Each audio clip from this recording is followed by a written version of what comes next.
Welcome to the stage! The second to last show of the Morecambe Fringe Festival! Mr. Matt Hall! Whatever you want. Honest to God, like I think I love doing these festivals like this because like firstly you get to travel. I get to travel around the UK doing these little things, but I don't think that's the funniest introduction I've ever had from an audience. Like that's so good. Yeah, and I feel like this is the only time I might get heckled by Chris as well. Like cheesing on him in the face. But welcome guys. Thank you so much for sticking around for my show. My show is called Here Comes Your Man. It's a show all about the last year of my love life. So I'm going to talk to you about every romance I've ever had, every kiss I endured, every time I've had sex. It's a really short show, okay? But give me a cheer in this room. Give me a cheer if you're in love. Yay! Yeah. Okay, yeah, well, that's a very good question. Here's a more important. Yeah. Okay, now you're heckling each other now. It's like, I thought we were married, dickhead. Like, should we just let's cancel the next hour. Let's just do let's just have Jeremy Carl live instead. Okay, give me a cheer if you're. This is more important. Give me a cheer if you're in a relationship. Yay! Okay, that's less than before, so that means we've got some stalkers in. So I've been working on this show for a while. It's called Here Comes Your Man. I've named it after my favourite and most romantic song I know, Here Comes Your Man by the Pixies. I absolutely love it. It's what true love means for me. It's what I think true love resembles. However, a week ago, a friend of mine went up to me and was like, that's a bit of a weird title for your show about love and romance, isn't it, Matt? I was like, no, what do you mean? It's romantic, it's melodic, it's everything I hold dear in my heart.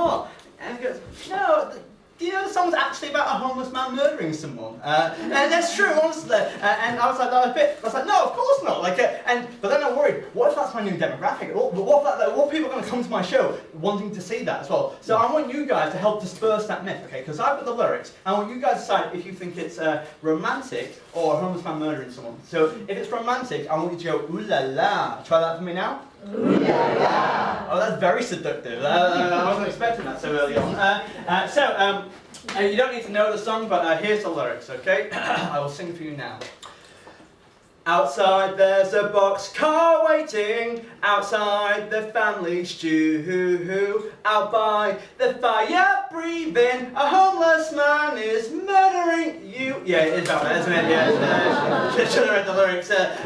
This table's very far away, but so I'm a bit stressed out when I found out it was about a homeless man murdering someone, because I was like, how am I going to solve it? That cost me 300 quid to get that in the Edinburgh Fringe brochure, and if that's my new fans coming in, I don't know what to do about that. But I thought, okay, I can salvage the situation. It shows like love and romance. Maybe a homeless man murdering someone, maybe that's the truest form of love there is, you know? Then think of it like that, because if you think, who in this room hasn't been in love, hasn't been like, oh, I could really murder you and sleep outside, you know? I mean, that's true love for me as well.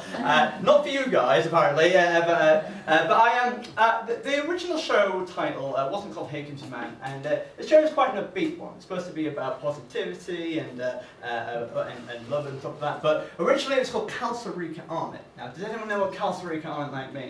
No.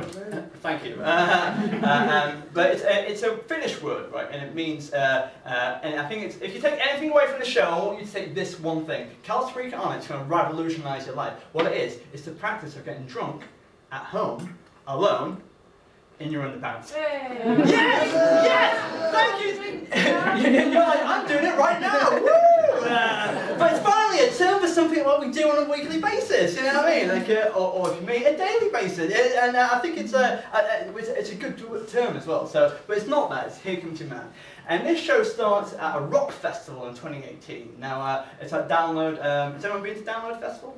My name's Joel Donington. Well, we know who the cool guy in the room is. But give me... what was that, sorry? Well, I didn't say that. I like it because you're quite a verbose heckler, but not to me. You're quite lovely to me, but to other people, savage. But the thing is that I love rock, I love metal, but I don't think I necessarily... I don't think I look rock and metal. So give me a cheer if you think I look rock and roll. See, See, that's what I mean. That was ubiquitous there. You're like, no, he's wearing a cactus shirt. No way. But like, yeah, because like, in my heart I love rock, but not on the outside I don't. It doesn't look like that whatsoever. I think I look like a sports commentator's son, if you know what I mean. Like, I think I look like I do a radio show, but it's not going that well. That's true. Check out Dartwell Radio, guys. Thursdays. 10 to 12. But like, I do need numbers, so do listen. But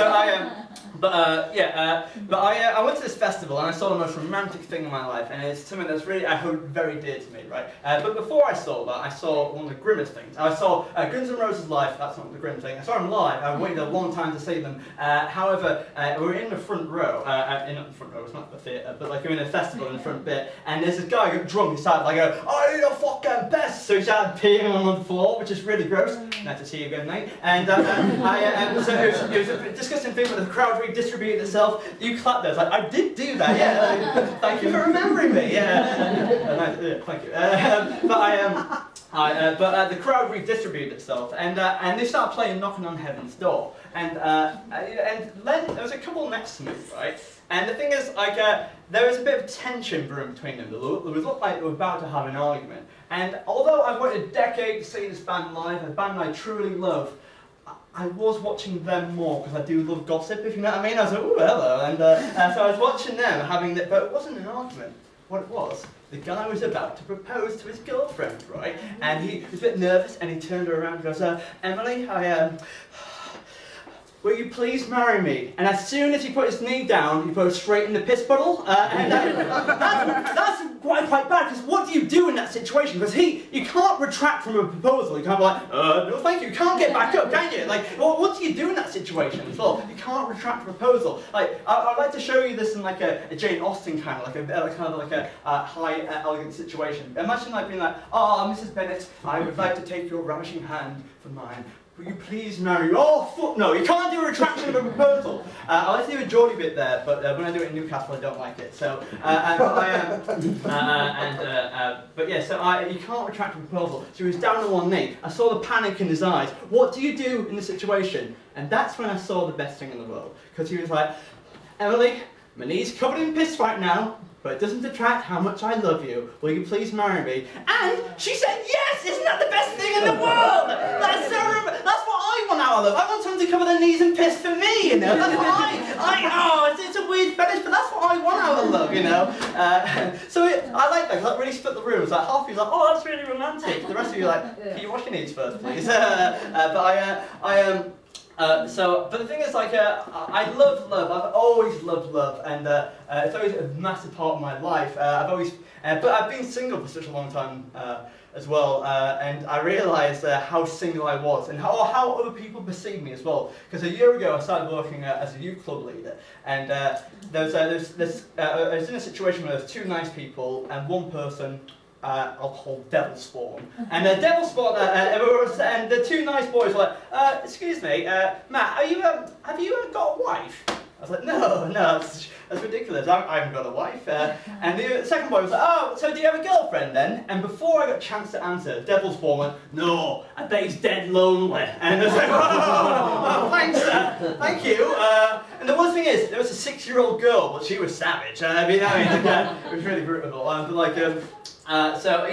realised how I come across as well. But I found my first ever glimpse of love last year at the Edinburgh Fringe Festival, and but before I got there, Edinburgh Fringe Festival is such a weird place to be, and I also you guys have demonstrated some good heckles already, but I had some of the best heckles there last year. The first one I did was the way I like to relax before gigs. I like to listen to audiobooks. I currently at the time I was listening to Sherlock Holmes read by Stephen Fry. Has anyone heard it? You have, and you've got good text, and I think you're reviewing the show, so I'm going to read you up.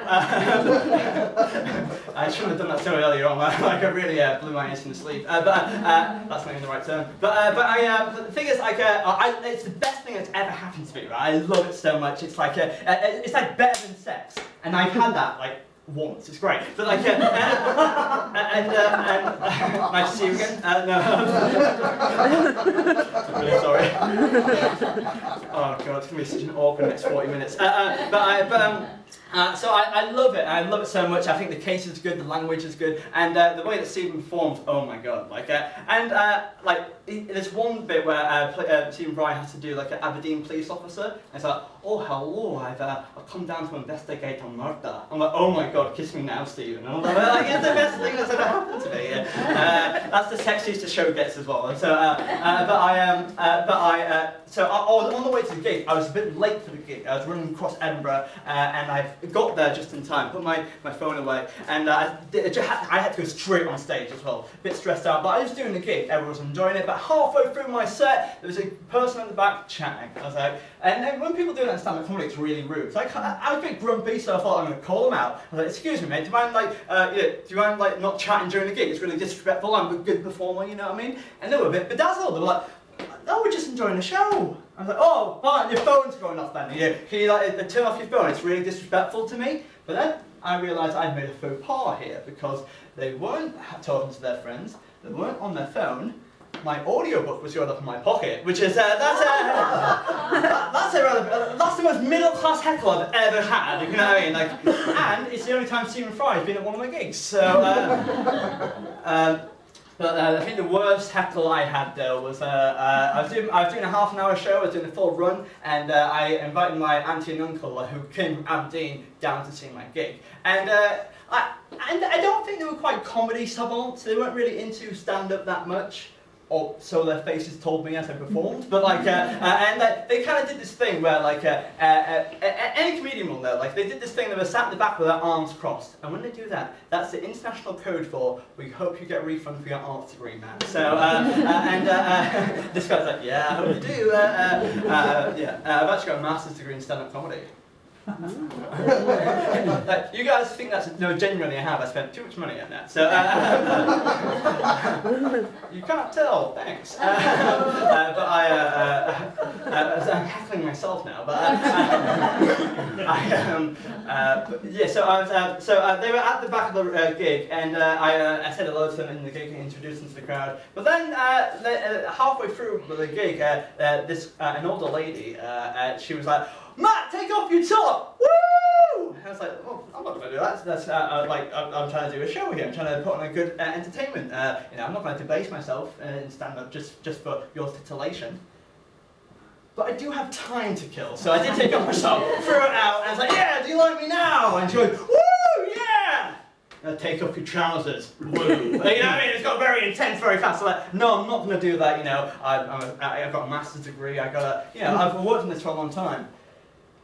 But I do have time to. No, I didn't take off my trousers. But what I did do is I was like, I'm sorry, I'm not going to take off my top. I'm not going to take off my trousers. I hope you find satisfaction elsewhere. She goes, oh, fine then. Oh. Then she did something because she called my bluff, and what she did, she turned around to my auntie and uncle and goes, "So, how big is it then? How big is it?" Which is a weird question to ask anyone, let alone my auntie and uncle. And my auntie was shocked. She was like, "Oh, I don't know. I haven't seen it since I was wee." I was like, "For fuck's sake, wee? What do you mean?" It's at least medium, it's a cold day. But I said goodbye to my auntie and uncle, hopefully for the last time, and they were gone, and I decided it was towards the end of the Fringe, and I thought I'd go on a random date with a girl, and it was quite a big moment for me because I was tired during the Fringe, but I sat down with this girl. We had a nice, sat down for our first pint, and we kind of instantly clicked. It was magical. I hadn't felt that way towards anyone, and I always found it kind of difficult because I'm not a normal guy. I'm quite a weird guy, especially on online dating apps. So I'm not sure if anyone's been on modern dating and stuff like that, but on modern dating you have to be really, you have to play it cool quite a lot. And I'm not that kind of cool guy, if you know what I mean. I'm not sure if that facade is you can see through that, but if a girl texts me like, "Oh, hey Matt, I haven't messaged you for 7 days, but you haven't noticed," and I have to play it really cool. I have to pretend I don't mind. "Oh, hey, how's it going, baby girl? Ooh, did I just call you baby girl? Pretty creepy. I wish I said something else." And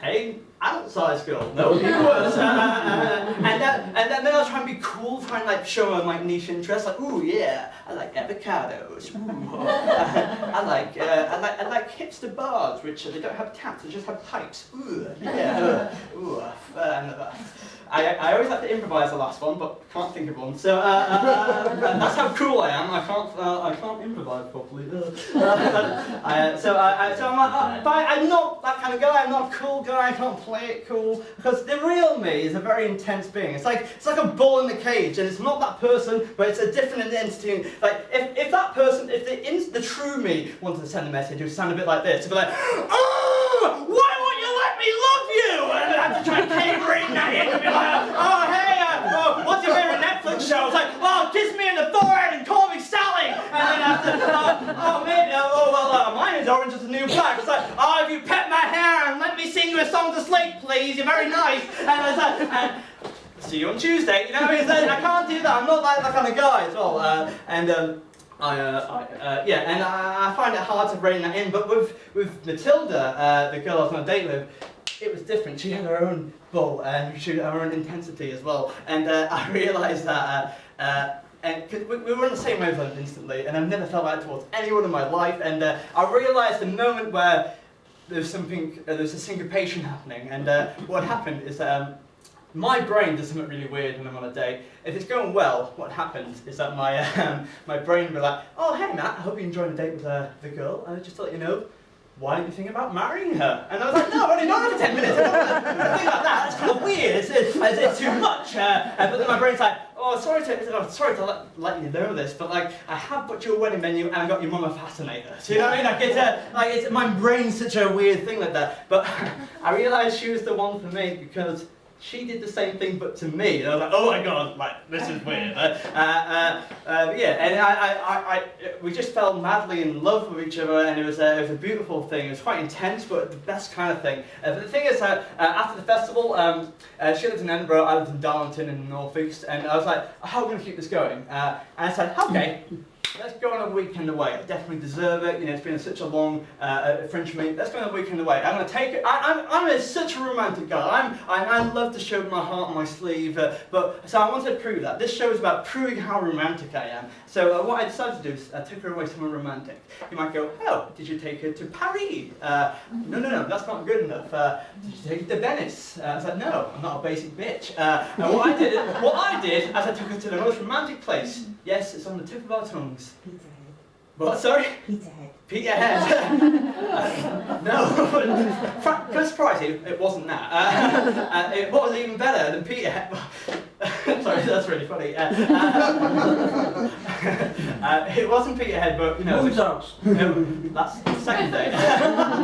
It's not suggestions. Like I know. And afterwards, if you want to give me a list, I'm more than happy to take that in. It was actually. It won't be as funny now, but the land that I went to was Scarborough. Yes, the mixture of. Is Scarborough a nice place? Yeah. Well, are you sure you've been to Scarborough? Hello guys, welcome to the show, just to catch you up. What's that, sorry? Yeah, Peterhead, Scarborough wasn't a really romantic place, you know, like, it's a kind of romantic place if you like Dead Sea Girls, if you know what I mean, but like, but the thing is, that's where I developed something a little bit, I developed a couple's catchphrase there as well. Give me a cheer if you've got a couple's catchphrase. That's because you're normal. Because this guy's always a presenter. I've always got it on the go. And I've got it here for you now. So what happens with a couple's catchphrase, if you don't know already, what happens is that I will say the first part, and then Matilda will say the second part. It's pretty straightforward. It's very romantic. But who would like to do that? What's your name? Oh, sorry, no, I spoke to the lady in front of you. What's your name? Kerry. Kerry, do you mind doing it, Kerry? I'll do it. Oh, brilliant, thank you so much. All you have to do is just repeat this word. Try not to show anyone if that's okay. Thank you so much. Just you can hold the book. Okay, so I'll say the first part and you repeat the second part, okay? Hey, Matilda, I think you're the best. Yes, please, yeah. Hey, baby girl. Sorry, that's the wrong page. Oh. Sorry. That's my personal note. Sorry. It says. Let's try it again. Sorry. Sorry about that. Unprofessional. as if I'm professional tonight. Give me, hey Matilda, I think you're the best. You are fine. So let's just hear that one more time. I think I might have misheard that. So let's just say that again. Matt, you are fine. Do you see the dip there? What it is that I think you're the best. You're fine. You know what I mean? There's a big drop there. There's a big imbalance there. That's not cool. You know what I mean? I thought it'd be the same, but no, she dropped down. That's like, imagine saying that like that dip in other circumstances. Like, oh, I've seen all the Star Wars films, and then I saw the rest of them. You know what I mean? Like, I saw the start of Matt's show, then the rest of it. You know what I mean? Like, went to Scarborough, then Morecambe. Sorry, that's a joke. That's a joke. Throwing the grease. Stop throwing the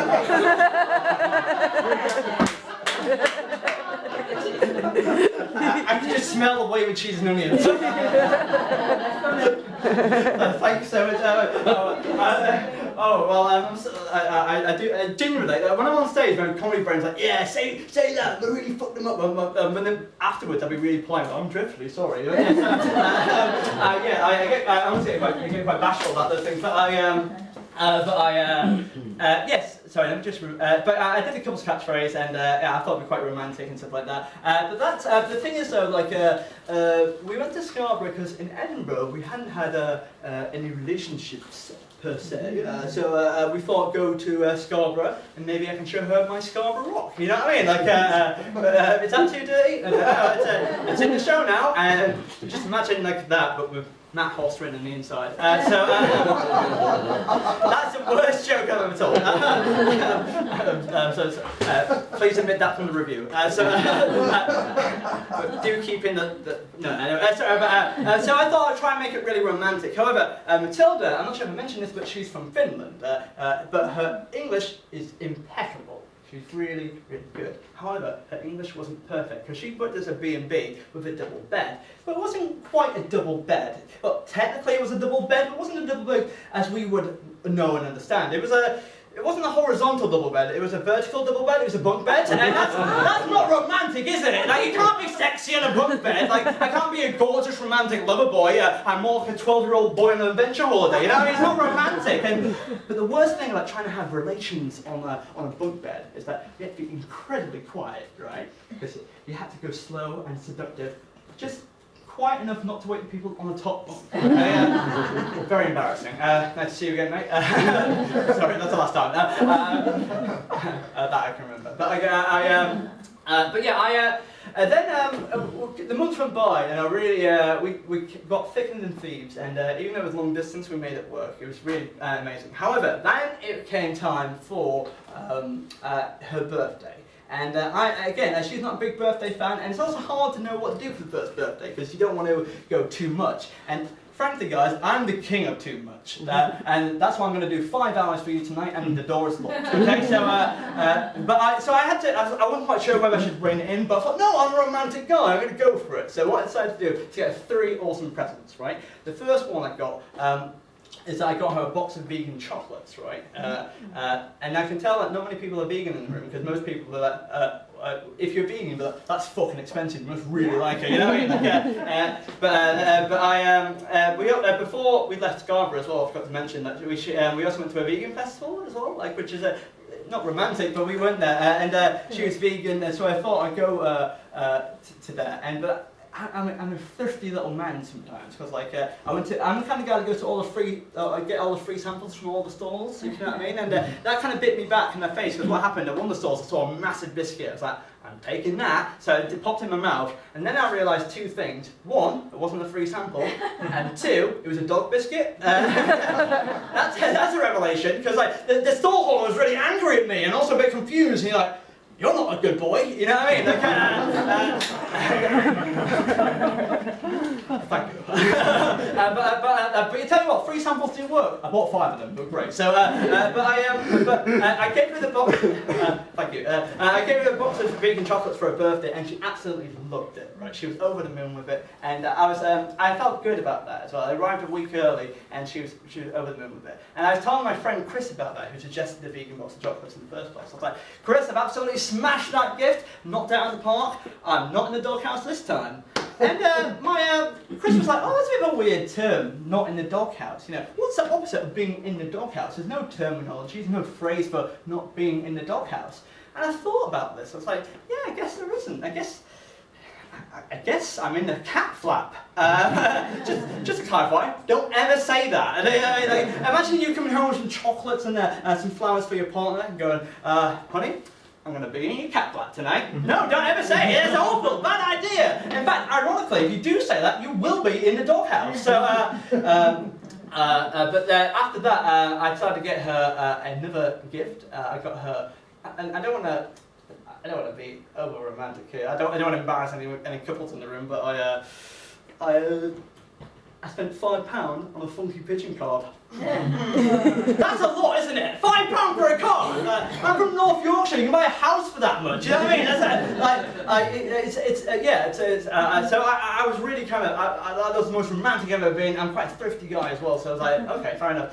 But the annoying thing about it though, like I paid for express delivery, but it arrived late as well, so I was a bit annoyed by that. Anyway, but but after that, I decided to focus my efforts on making the best present. And what I made her was a playlist. It's called For Matilda, and for her 24th birthday, I thought I'd put 24 love songs in a row.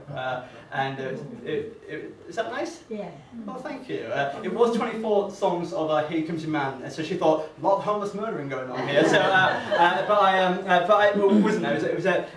But however, I sent it over to her with a heartfelt message, and she was quite quiet that day, but she was going out with her friends. So I thought, oh, she's probably just out. The next day, I was going to do a gig in London, and I was in a punk band, and I got a National Express from Darlington, and it pulled over to Leeds service station for a break. And what happened? Whilst at Leeds service station, I got a phone call from her, and goes, "Why do you send me that playlist? It was really weird. You know, I really like you, but like this is too much. You know, I don't like birthdays at the best time. Why would you do this to me?" I said, "Oh, hold on. I thought we were on the same page here." And he goes, "We're not, and I think we need to take a break." Aww. And I was like scrambling for my feelings, like, I think you're the best. And she goes, "Goodbye, man," and hung up. And it was a heartbreaking moment, but the worst thing about it all was I was in Leeds bus station, and that's a fucking shithole, if you know what I mean? Like it was awful, and I'm not. And this is the most gratuitous the show gets, but for the rest of the journey down to London, I was just upset and crying, and I wasn't sobbing I get a bit embarrassed about my feelings, because like I was crying, but it wasn't my choice to cry, it was just falling out my face. And I had to get on a very busy train, right? And if you show any kind of emotion in London whatsoever, that's a stabable offence. So like I was a bit concerned for my life. I was on the train, and I was just kind of like crying, and I felt so self-conscious about it. And I called up my friend to talk about it, not about the fact that I had my heart broken, but I was crying on the train. I was like, "Oh, I look so stupid. I'm just crying out loud. It's just ridiculous." And she said, "Well, hold on. Are you upset that you're crying on the train?" I was like, "Yeah, I just feel stupid and embarrassed." He goes, "Matt, you're in London. No one gives a fuck, you know what I mean? Like, you can do, I saw a man clipping his toenails on the tube the other day. You do whatever you want. I saw a man defecating into a policeman's hat. It's fine, do what you want." And it did cheer me up a bit as well. After that, I got to the gig, and still upset.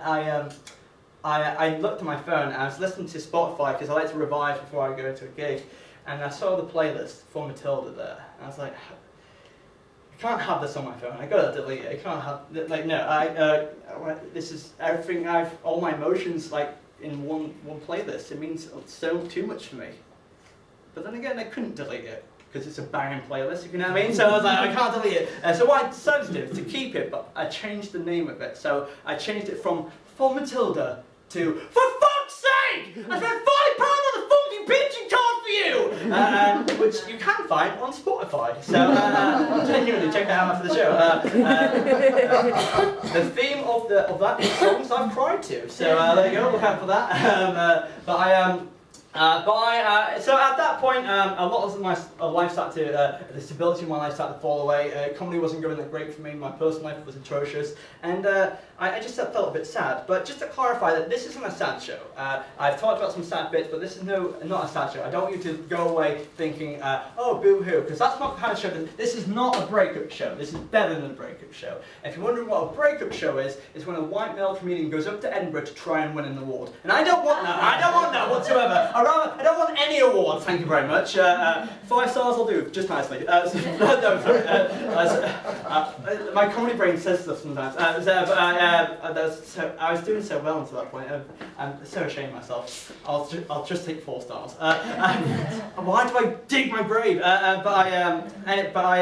So the show is not a sad show, it's an upbeat show. It's not Costa Rica on it, it's Here Comes Your Man. But that being said, there are some sad bits. Like for example, I started blaming comedy. Maybe comedy was the reason why I've never really been in love. Maybe it stopped my progression in love in the first place. Maybe it's the reason why I felt so sad all the time. Yeah, maybe that's the reason. And I said this to my friend Si, who's also a comedian, and he goes, Matt, of course it isn't stand-up comedy. It's not stand-up comedy's fault. And I thought, yeah, of course it's not. I'm just trying to find a different reason for it. Of course it's not stand-up comedy's fault. It's obviously your personality, which is that's harsh, isn't it? Like, I was like, oh my god.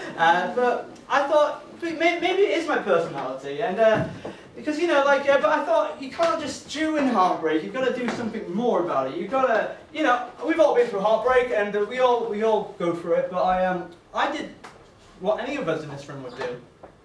I wrote a country album. So, I've seen something, because all the greats have done it, go write a country album, become really rich and really famous. That's how you do it, guys. All the greats have done it, like Alanis Morissette. That's it. And you know what I mean? Like, I did a gig in Leeds, and there was an old man at the front, quite like an army man with his arms crossed, and at that bit he goes, "Don't forget about Adele!" And it was perfect. So I've written a country album called British Redneck, and I'm going to read you my I'm going to read you my track titles. Number 1 is "Give Me a Tow Truck" because I've got a broken down heart. Beat beat. Number 2 is "Eastbound and Downbeat." Number 3 it's "Dancing in the Moonshine." Number 4 is "Why? Number 5 is "My ex-girlfriend listens to my podcast, but she doesn't speak to me." That's a true one.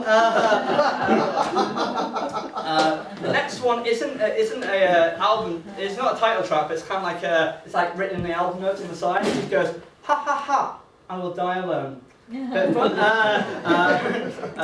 The next one is "I spent £5 on a funky pigeon card."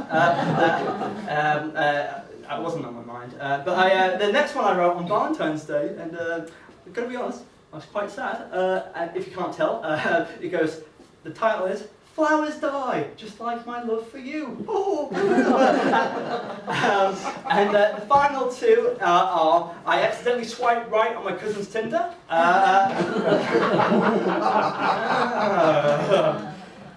Track 9, "She matched for me." So I'm from North Yorkshire, it's broadly legal, it's fine. But some of you are thinking, "Oh Matt, that's really, what a cute bit of whimsy that is." Well, that's a bit, it's nice and fun making up those album tracks. Oh, you didn't actually do it though, did you? Well, you would be wrong, because I spent time making it, ladies and gentlemen. Here you go. It's British Redneck and available to purchase after the Fringe. And to be honest, that's just between me and you guys, this took me 50 hours to make for one joke, if you know what I mean. So please buy it afterwards. To be honest, I can't sing and I don't really know what a country album is, so it's available to purchase. Thank you. That's the weirdest part of the show. But the thing is, I thought I'm going to get my own back. I'm going to release a country album. I'm going to get really rich and really famous, and then I'm going to get my own back. I'm been told I don't need her. I'm a sexy, young, independent Matt Hoss. I don't need no woman in my life. So I thought I'd release the album, go to America, become big, do a rap record with Ed Sheeran, and then I'll come back to the UK, and people will go, "Oh my God, Matt, we love you," and I do a big show in Wembley, and I invite her along. song. I give her 2 tickets because I'm not bitter. And then I do a big arena show. You guys are all there. You're like, woo, yeah, we love you, Matt House. Yeah, we really liked the first half hour of your show. The second half was quite self-referential. So nice to see you guys. Yeah, woo, yeah. What a specific thing to say. And then at the end of the gig, I smash it. You guys will all give me a standing ovation like you will do tonight. Yeah. Yeah, they won't. Thank you. The rest of you won't, but you. Thank you. I appreciate that. I like it because you are definitely not right. I noticed. But then I have a big after party afterwards. I invite her back there, and she'll be like, "Oh, so you see how well I've done?" But, oh my God, wow, you've done so well with yourself. And that, ladies and gentlemen, that is when I'll do my cool line. We all know what a cool line is. The cool line is in the part of every rom-com where you get your own back. That's the bit where you say the cool thing, that zinging line, and puts them down. Not in an awful way, but it shows you that you've moved on, you're better than that. And I'll get to do my cool line. She'll be like, "Oh, Matt, you've done so well for yourself." And then I'll go, oh, yeah. I still have feelings for you. Yeah, it's not quite the cool line I thought, to be honest. But yeah, I don't have the heart, the malice to do a cool line. I'm not that way inclined, really. But I thought, okay, I gotta get over this heartbreak somehow. So I thought I'd try, I thought I'd try dating again. But it was so hard to go back into dating because Matilda was so perfect for me. I was so weird, and to go back into the modern dating pool, it was like it had to really change the way. I had to pretend to be someone else as well, and it was hard. And that it was hard for many reasons. Firstly, I went on a date with a girl called Emma, and she was lovely. She was into running. However, the thing is, people give me advice, go, "Oh Matt, just be yourself. If you're going to go on a date, just be yourself. Don't be anyone else, just be yourself." My advice is, don't do that. Because what happened is that Emma was like, "Oh, I'll tell you what, I kind of like the rock band Queen." That is a red flag to a bull. Because what happened there was, oh, well, let me tell you something, Emma. I've written a 3,500 word blog on my website. Would you like to read it? And she didn't, and I had to break up with her. So that is a bit I'm going to cut. So true though, it did happen, and she hasn't replied to my messages. But after that, I dated her for a bit, but it didn't quite work, and I was stressed out by that. But I thought, okay, go on another date. Maybe I'll find the love of my life there. Yeah, maybe that's where I find her. But then. We went on a date with a girl called Beth, and she said in an interview once, not an interview, she said once, whilst we're talking, she's, sorry, it's just, it was a Freudian slip, I was hoping you wouldn't notice, because, to be honest, I was just thinking about, to be honest, I'll be honest with you, I'll say the punchline and I'll talk about what just happened now, but what are you writing down? You like some. Is this an interview now? Okay, so are you a reviewer as well? No. Oh, Psychoanalyst. well, if he was a psychoanalyst, I think you'd have a lot more to write down.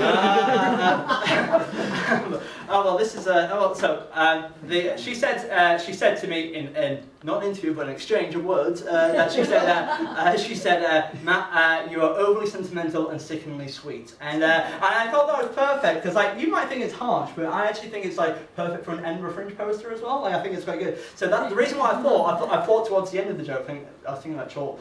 Never mind, it didn't work anyway. Fine, but I write that down. Sorry, Chortle. But yeah, with Beth, I really like dating now. We've got quite a few dates. But dating her was the most gangster thing that I've ever done in my life because she worked for the police, right? And the rap group NWA was like, "Yo, fuck the police!" And I'm like, "I'm trying, NWA, I'm trying." You know? But the thing is, I'm pretty rock and roll. On the way, on the first date though, it wasn't a flawless first date because I'm quite smooth on dates. We had a couple of drinks and we had quite a wide table. We met in Durham and we were having a couple of drinks, going quite well. And then I thought, okay, I'm going to go into kiss her now. However, when you do when you go, because it's quite a wide table, you have to really lean in for it. You know, you can't just do a half hour attempt. You have to really go. Whoa. And we did kiss. It was very romantic. However, just before we had our first kiss, but as I went over to her, she went, "Oh, we're doing this then, eh?" Which was like, that's not romantic, is it? Like, you don't want to hear that. And also, any couples in the room, like, if you go home to your partners tonight, if they didn't kiss or say goodnight to you, just go, "We're doing this then, eh?" Just try it. Because you used to, I'm definitely going to try it tonight. Yeah. Let me know how it goes. And if you're still in a relationship afterwards, let me know. So I find that kind of stressful, but like, I did kind of wonder, like, I realised that Beth eventually, she said we weren't on the same page, and I found it was kind of weird because Emma said that and Matilda said that. I was like, what am I giving off? What's happening here to allow that to what's happening with me? Why is this? Why can't I find the love? Am I too much? What is it about me? And then I did some research and I started looking into. I started doing this show on stage a lot more. I started talking about the breakups on stage, all the failures on stage, and I realised I started thinking, why because I see it a lot with male comedians. They come on stage and talk about their heartbreaks and the disasters in dating, and this is kind of a hack subject of anything. And I kind of wondered, why are you guys doing this? And the thing is, I like to talk about my feelings and stuff like that, but other guys don't as well. And I try to offload my issues to talk with my friends, but they don't have that conversation with me. They don't have the tools to communicate that as well. And so the reason why I've done it is because it's the only chance I get. So why do we do it? Why do we do it on stage? Why? Because people have won awards like John Robbins, Brendan Burns, James Acaster. Why do they do it at the Fringe? Why do they try to do it like that? And I think that I've got on my mind as well. Maybe it's something like deeper as well. Maybe guys are. We need a bit more skills to communicate with each other as well. But also, I did reel out one thing, because in comedy clubs it doesn't happen. Don't say in comedy clubs, because in comedy clubs you've got to be slick and effortless as well. You have to be like, bam, bam, bam, no personality. But in the Fringe show, you can kind of do talk about it a bit more. Because for example, in the club show, we can't really go into the subject straight away. Because imagine bringing me on stage in a club and be like, imagine a compere, but ladies and gentlemen, please welcome to the stage. He's mentally unstable. It's Matt Hart. Now come on and be like, yeah, come on guys, woo, yeah, woo. I've written a country album. You know, you can't do that. You know, you gotta have more to it. You know, you gotta. And you gotta elaborate on it a bit more as well. I can't just jump into the conversation. But also beyond that, I think most male comedians, not me, the reasons they do it is either for an award, for revenge, or for pussy. And I don't want to do it for any of those reasons. But but for me, it's catharsis for control. It's a way to offload the things I'm talking about. Because I've been best man for my friend's wedding. He told Mark, and he hasn't asked how I am for the last 7 years of my life, if you know what I mean. And I don't mind that, it's fine, but just but there's times I've literally asked for his help as well, but he's such a blokey bloke, he doesn't know how to talk about things or engage with other people's emotions. I remember going to the pub with him after I broke up with Matilda, and I was like, oh, I'm pretty, feeling a bit sad today, Mark. And he's so blokey, he's just like, oh, have you seen the football scores? Yeah. I was like, oh, I'm pretty depressed, Mark. And he's like, oh, have you seen Sarah at the gym? Oh, she's fit, isn't she? I was like, oh, that's not what I'm dying on the inside, Mark. He's like, oh, yeah, tits. You know, I mean, that's not helpful, Mark. That's not helpful. So yeah, and I don't know. I just wish there was more. If you know a friend's in need, or if you're in need, hopefully you find the person to talk about it. Because I think the stage isn't the best place to do it, because it's such a one-way conversation, and it's. But also beyond that, it's control as well. It's to take the painful aspects of a relationship and turn it into something funny. To make sure that to salvage a situation which was bad, but make it meaningful, I suppose. But that's why it's not a sad show. That's why this show is an upbeat show, and I want it to be good. Because what I haven't ever seen in comedy is people talking about the positives of breakups. I think that's such a golden thing to do. Because when you go through a breakup, it's the only time in your adult life that you ever get to grow as a person. And that happened to me so much as well. Because but you also take the best parts of those relationships and put them into your own life as well. And for example, Matilda, she was into travelling, so I thought, hey, you know, now I'm single, I'm going to go and travel by myself. Then Emma, she was into running, and so I started doing that as well, and started to get fit and healthier. And Bev, she was massively into keyboards, so I started learning keyboard. I gave that up because it's a shit instrument. But I started running as well, so I really enjoyed that. However, the first run you do, it's well, sorry, no one really enjoys running, but you do running. And the first one I did, it was in December. It's the dead of winter, and I was the only guy in my group. And I was a bit self-conscious, and I was very unfit. And we were running around a town square in Darlington, and they were way faster than me, so they were running quite nonchalantly across the town square, but I was running behind them, like, wait for me! Hello,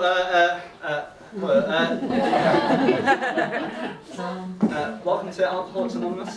Cheers. So you might not enjoy the next 15 minutes, to be honest. It's going to be a lot of callbacks. Oh, well, we'll go with it anyway. Well, as long as you put like 20 quid in the bucket, it's fine. Or put some quavers in, or whatever. But like,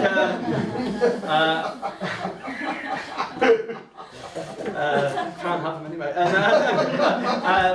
So I started running, started getting healthier. I also went to Dublin for the first time in my life, and it was great to go have that time for independence for myself as well. And I really enjoyed it. I felt so much happier about life. And I went to see the Oscar Wilde statue, which was really amazing. I took a picture of it, sent it to my mum. Go, Mum, look who this is. And she goes, is it a leprechaun? No, it wasn't. I also went to the Guinness factory. And that was amazing. That's like Willy Wonka, but for adults. It's great, you know. Like, and you can even lick the walls and be like, ash, you know. Like, that's what Guinness tastes like. And so I started doing these things, started becoming a bigger person, and getting healthier, and doing stuff for myself. Not for love or for romance, but just for me, for a change as well, to focus on myself. And so I was growing as a person, and most people finish their Edinburgh shows on that high, that artificial high of, oh, I've learned this thing, I'm enlightened. But I think you have to prove it, and I see so many shows which happen, oh, thank you so much, I'm so happy, and next year, like, oh, I'm so depressed with the same issues. Well, maybe you haven't solved it whatsoever. But I'm an honest performer, and I want to prove it, and I did prove it, because I had to go back to Edinburgh. I went back to see Matilda for the final time. We wanted to clear the, I was doing a gig up there, and she invited me to stay on her couch. And I thought, okay, that's pretty cool. But however, it wasn't quite weird when she invited me to stay on her couch. We went round to her flat, and you know, like she said couch, but it wasn't quite a couch. It was a double bed. It was a bunk bed. No, I really want that to work, but it hasn't worked so far. But then we went for coffee, and it was hard because I've learned to become more resilient and more emotionally kind of. I thought I was a bigger person, but I realised when we had coffee, she told me that she had seen someone. Not in a romantic or a sexual way, but she saw another comedian, and that pissed me off, you know what I mean? Like, oh, it's like you can shag anyone you want, but you see another comedian behind my back, get out of town! And the worst thing about it was that I was like, oh, what's his name? And she goes, oh, it's Daniel Sloss. Have you heard of Daniel Sloss? I was like, that even rhymes with my name, Matt Hobbs. I required to be a little bit more famous for that joke to work, but it'll be funny next time. So I was in Edinburgh, and it was and she said, okay, why don't you take your key, do the gig, and I'm going to go for a works night out, but I'll see you afterwards, we can have a couple of drinks and catch up properly. And it was nice, we felt we were on common ground. Although it was weird to see her, it was quite nice. I got to offload those things on my chest, and she's the first time I got to talk about the breakup with anyone, I suppose. And it was weird to do that with the ex you just broke up with, but it was nice. It was nice to get that off the chest. However, it didn't go as planned, because I went to bed and she wasn't. Went to on the bunk bed, on the couch, and I went to sleep. But then I woke up at 3 o'clock in the morning to hear a thunderous sound. She was like, "Let me in! Let me in!" And she was locked herself out, so I had to scramble to the door. None of the flatmates were in as well, so I was like a bit befuddled. So I got to the door, I unlocked it, and she goes, "Why you locked me out?" out? I was like, I didn't knock you out, you got your keys. And he goes, ah! And she fell over and landed on her face. I was like, she's drunk, I don't know, I've ever seen her in her life, and it's a situation going on. And she's like, oh, get me a bucket! And I was like, okay, so I had to run downstairs. And I had to like go to all the different cupboards. But when you don't know where stuff is, it's really hard. It's like supermarket sweep up for a pervert. And like, so I finally found a bucket, had to run back upstairs, put it in front of her, and then I had to pull back her hair to kind of keep her from throwing up. And then she went at it. It was like, as soon as I hold her hair in my hand, it was like a Gatling gun. It was like, oh! And there was vomit flying everywhere, going all over the walls. Like vegan chocolates were flying out like tornadoes. Bam, bam, bam. Like artillery fire. Going everywhere. At one point, she got my shoe for no reason. She had a bucket there, threw up in it, and I was like, "That's a bit of a dick move." She called me a fucking cunt, and then I got into the toilet. She threw up there, and then after a couple of hours, after a heart-to-heart, she went to bed and called me a fucking cunt again. And then and it was stressful because I was like, part of my brain, my weird, intense brain was like, well. Maybe you still like her. Maybe she's still the one for you. But then I realised.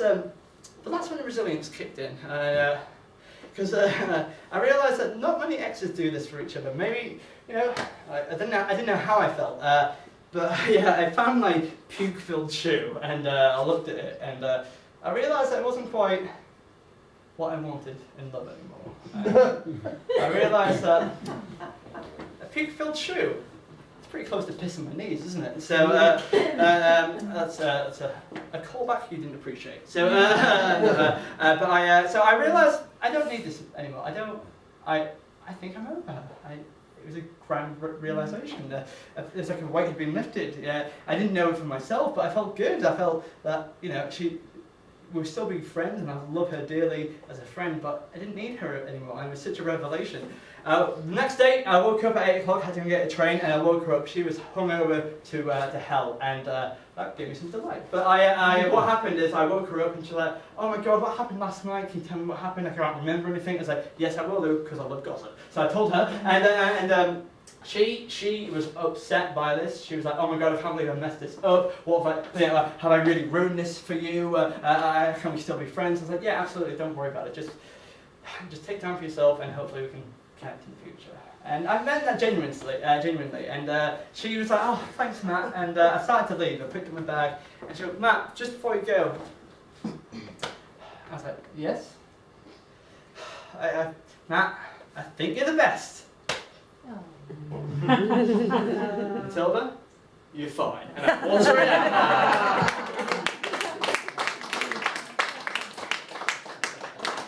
That's what I wish I said. What I actually said was "See you later, baby girl," and I left her. No, I did. I got my cool line. I was really happy with my cool line as well. And I realised how much I'd grown. I was so happy with life. But I was also a little bit worried about it as well. Maybe I worried I made the wrong mistake and stuff like that. But that's when serendipity occurred. And that's when I don't believe in a higher power or anything like that, but just a small acts of kindness happen, and I believe in those. And what happened is on the way back from Edinburgh, my train was going down, a little bit nervous about what had just happened and how I made the right choice. But then I got a phone call from an unknown number. I was like, okay, hello? And I go, "Hello, is that Mr. Hoss?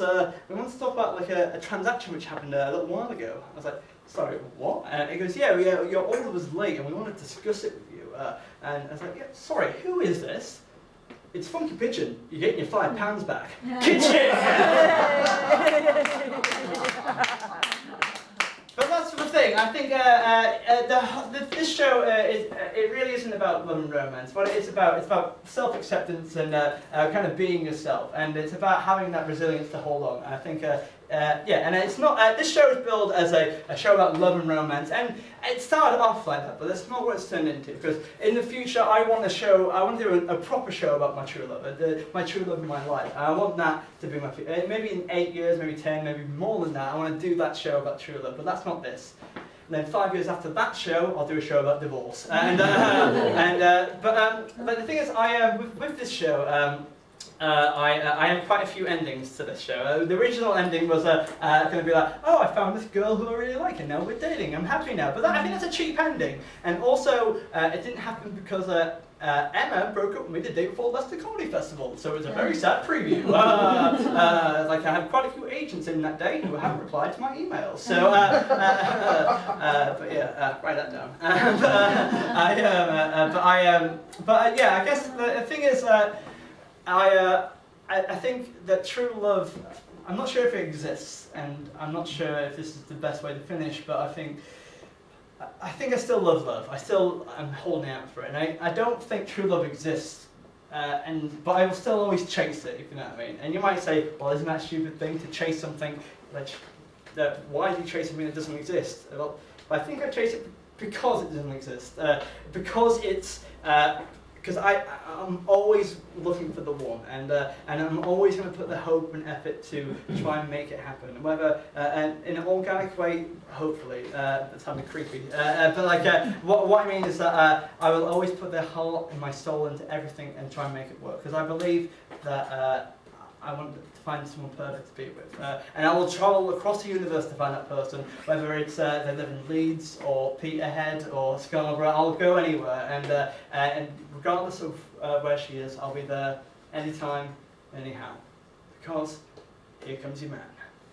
And now, this is the part where a homeless man comes on stage and tries to stab me to death. And that, I've tried, hello. You're 10 minutes early, mate. But the reason I'm telling you this, because I tried it twice at previews, got silent. So I thought, maybe the idea is funnier. Nope. Okay. Ladies and gentlemen, thank you so much for being so lovely. Honestly, but that was perfect timing. Honestly, thank you so much for checking me out. I'm glad you. Hopefully, you enjoyed the show. Yeah.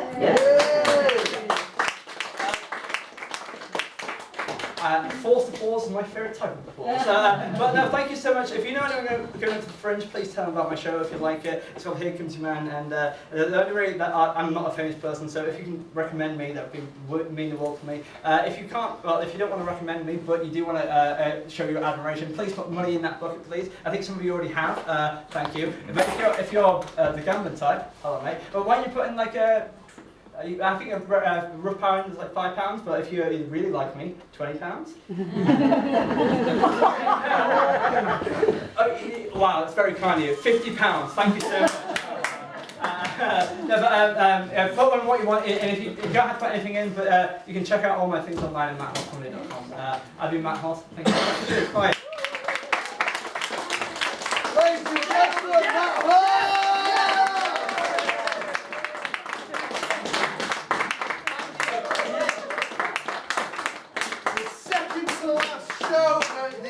Morecambe